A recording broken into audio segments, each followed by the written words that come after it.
motionless, bloody body in the river. I wanted to escape. Maybe you've been there too. The skier survived. The doctors weren't sure how he survived, but he did. He lost a ton of blood. The propeller had snapped off and hit him in the head. The blade carved up his right arm. It was a miracle he was alive. The doctor said if the propeller had struck just a quarter of an inch deeper, the force would have decapitated him. That thought still gives me shivers. My victim spent weeks in the hospital.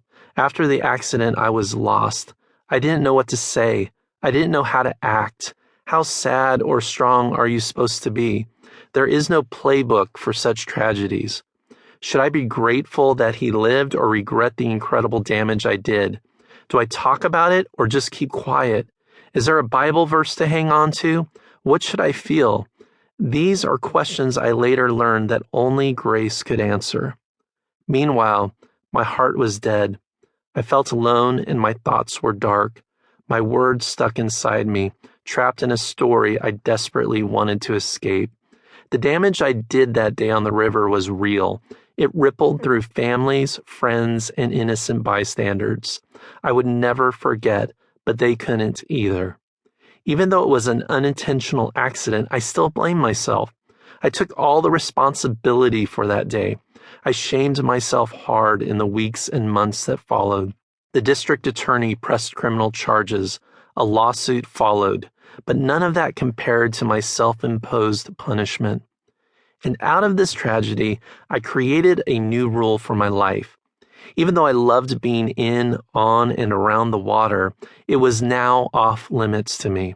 I carved this final verdict on my heart so I would never, ever forget. The water was now closed to me. I told myself this would honor my victim. I also convinced myself this was the best way to protect my heart from having those feelings again. The new rule would work so well. It all made perfect sense until it didn't. Because that rule, meant to crush my shame and protect my heart, instead crushed me. I wrote it to protect myself, but I ended up punishing myself, pinning myself down to a small, groveling life. I couldn't take the chance of stirring any more troubles on the waters of my story. I became small, and I played it safe. Such rules and laws, it was like making a deal with the devil. No more sorrow at the cost of no joy. And that's the problem, isn't it? Grace gets censored when we write these devilish decrees for our lives.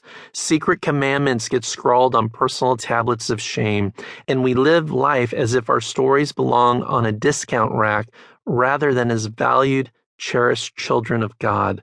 We let a moment of pain cut us off from a lifetime of grace. The rules we write for ourselves are sneaky. They run quietly in the background like a virus infecting an operating system. We forget that they are even there. They intertwine their devious codes throughout our spiritual, emotional, and psychological systems.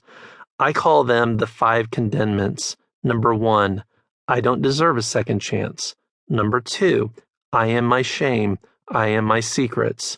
Number 3, I will always feel and be this way. Number 4, I am defined by my worst moments. Number 5, my life, my dreams, my hopes no longer matter.